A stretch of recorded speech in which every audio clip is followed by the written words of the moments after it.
Les doy la bienvenida a este nuevo video de la asignatura Elementos Básicos de Matemática Aplicada.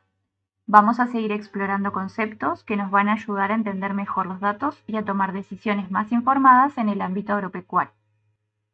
Hoy vamos a calcular e interpretar las medidas de dispersión aplicadas a una variable estadística cuantitativa discreta.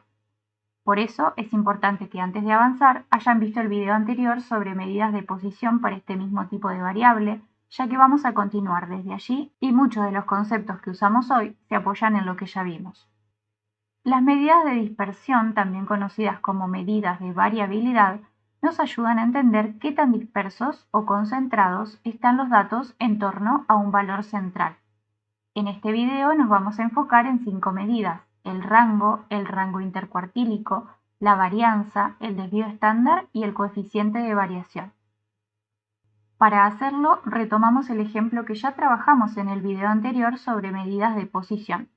Se trata del análisis de 60 casos de una variable cuantitativa discreta, que es el número de clientes que ingresaron entre las 14 y las 15 horas en distintos locales de venta de agroquímicos. Algunas de las estrategias que ya usamos para organizar estos datos y para poder analizarlos fueron ordenar los datos de menor a mayor, lo que nos permitió identificar más fácilmente los valores extremos y los puntos centrales, y organizar los datos en una distribución de frecuencias, lo que en particular facilitó el recuento y la visualización de la frecuencia absoluta de cada categoría de la variable.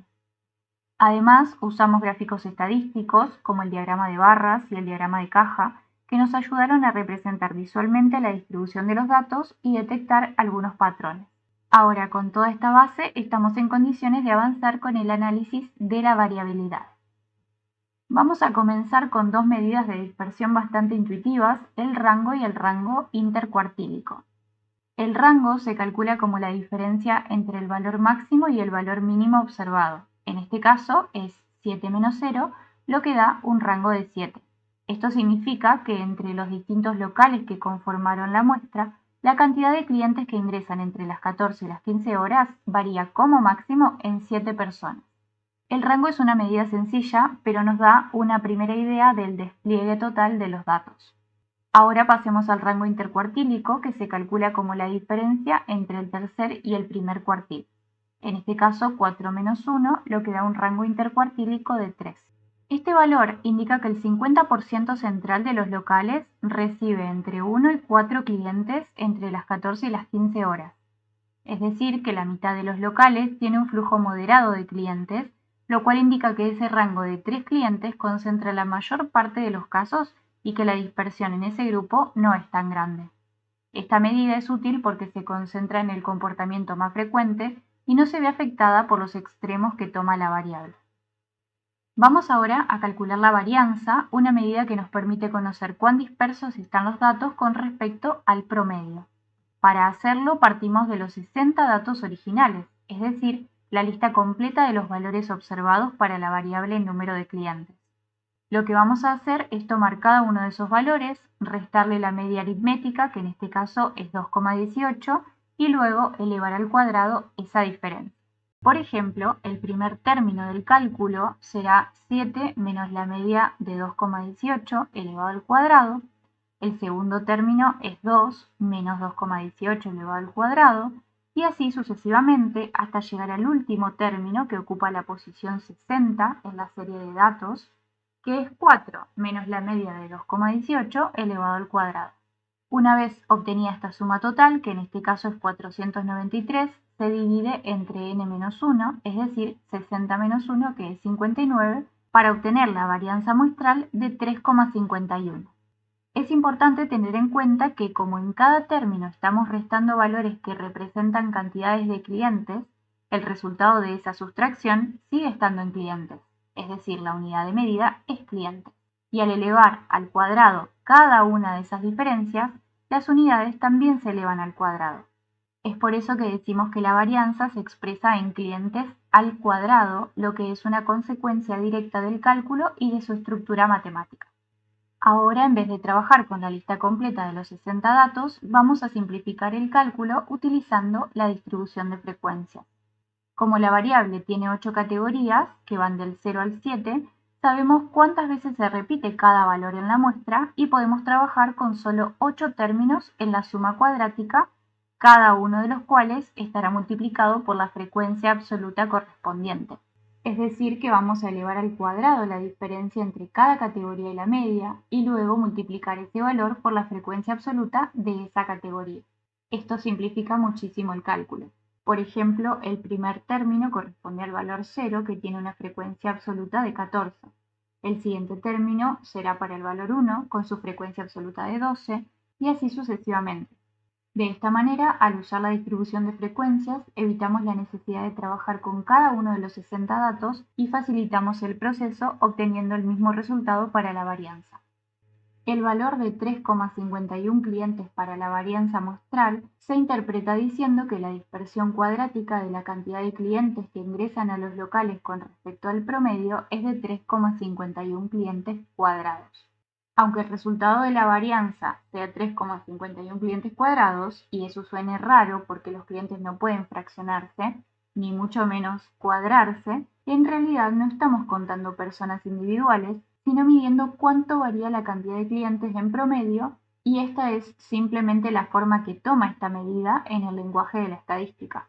No es que haya un local con 3,51 clientes, sino que la dispersión global se resume en ese valor.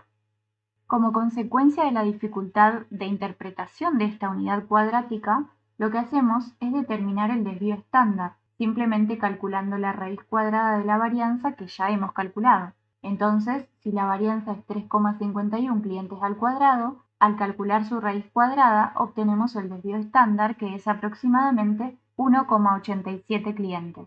Esto significa que la cantidad de clientes que ingresan en los locales entre las 14 y las 15 horas se desvía alrededor de 1,87 clientes con respecto al promedio general de 2,18. Este valor nos da una idea clara de cuánto fluctúa típicamente la cantidad de clientes entre los distintos locales, y es una medida más fácil de comprender que la varianza porque ya no estamos hablando de clientes cuadrados, sino directamente de clientes. Además, aunque sigue siendo una cifra con decimales, lo que se interpreta no es una fracción de cliente en un local particular, sino una estimación de la dispersión promedio. Por eso es perfectamente válido hablar de este valor, aunque la variable original sea discreta. Otra medida de variabilidad que también nos permite entender qué tan dispersos están los datos en relación al promedio es el coeficiente de variación, pero lo hace en términos relativos. Esta medida se calcula dividiendo el desvío estándar, que en este caso es de 1,87 clientes, por la media, que en este caso es de 2,18 clientes, y luego multiplicando por 100. Al hacer esto, las unidades se simplifican y el coeficiente de variación se expresa en porcentaje, lo que facilita la comprensión de la magnitud de la dispersión relativa. Así, el coeficiente de variación de 85,79% indica que la variabilidad en la cantidad de clientes entre locales es muy alta en relación con el promedio. En otras palabras, aunque el promedio de clientes por local entre las 14 y las 15 horas es de 2,18, esta media no representa de forma muy estable a todos los locales, ya que las cantidades reales suelen alejarse bastante de ese valor. Ahora los invito a conocer cómo calcular las medidas descriptivas para este ejemplo concreto utilizando el software Infostat. Lo primero que tienen que hacer es abrir Infostat, seleccionar la opción Archivo en la barra de herramientas, elegir Nueva tabla y luego ingresar los 60 datos de la variable número de clientes en una única columna. Pueden colocar los datos en el orden que prefieran, ya sea de forma ordenada o desordenada, y pueden editar el nombre de la columna para que coincida con el nombre de la variable. Esto les ayudará a mantener todo organizado y claro cuando trabajen con el software. Una vez que hayan ingresado los 60 datos, deben dirigirse a la barra de herramientas. Allí encontrarán una opción llamada Estadística. Al seleccionarla, aparecerá un menú con la opción Medidas Resumen, y al hacer clic ahí, el software les preguntará cuál es la variable que quieren analizar. Como ya han renombrado la columna como número de clientes, simplemente seleccionan esta columna como la variable de análisis. Finalmente, solo tienen que hacer clic en Aceptar. Se abrirá un nuevo cuadro con diferentes opciones para las medidas descriptivas que pueden elegir mostrar. En este cuadro deben asegurarse de activar las opciones correspondientes a las medidas que hemos trabajado en la materia. Por ejemplo, el tamaño muestral, la media aritmética, el desvío estándar, la varianza, que para la varianza tienen que elegir la opción que tiene entre paréntesis n-1, tal como aparece en el denominador del cálculo de la varianza, también el coeficiente de variación, el valor mínimo, el valor máximo, la mediana, el cuartil 1 y el cuartil 3. También pueden activar la opción de suma, que les permitirá verificar la suma de todos los términos en el numerador de la fórmula de la media aritmética, y la opción de suma cuadrática, que les ayudará a controlar el cálculo del numerador en la varianza. Lo que no aparece en esta lista de opciones es el cálculo de la moda, del rango y del rango intercuartílico, pero no debemos preocuparnos porque estos rangos son muy fáciles de calcular, como ya hemos visto, y la moda es el valor de la variable que más se repite, así que simplemente se puede obtener desde la distribución de frecuencias o desde el gráfico estadístico de frecuencias absolutas. Una vez seleccionadas las opciones, les recomiendo elegir la presentación en formato vertical para que sea más claro el resultado y luego hacer clic nuevamente en aceptar para generar el análisis. Al obtener la salida del software, se mostrarán los datos seleccionados. Es importante tener en cuenta las unidades de cada medida ya que son fundamentales para la interpretación. Por ejemplo, n representa el tamaño de la muestra, que es 60, pero en este caso no estamos hablando de 60 clientes, sino de 60 locales de ventas de agroquímicos. La media y el desvío estándar están expresados en clientes, lo cual es coherente con la unidad de la variable que estamos analizando. La varianza, sin embargo, está expresada en unidades cuadráticas, es decir, clientes al cuadrado. Por su parte, el coeficiente de variación se expresa en porcentaje, lo cual es útil para entender la dispersión en términos relativos, y los otros valores, como el mínimo, el máximo, la mediana, los cuartiles y la suma, están expresados también en clientes, a diferencia de la suma cuadrática que tiene unidades elevadas al cuadrado. Por este motivo, al interpretar los resultados, es importante que prestemos atención a las unidades para no generar confusiones.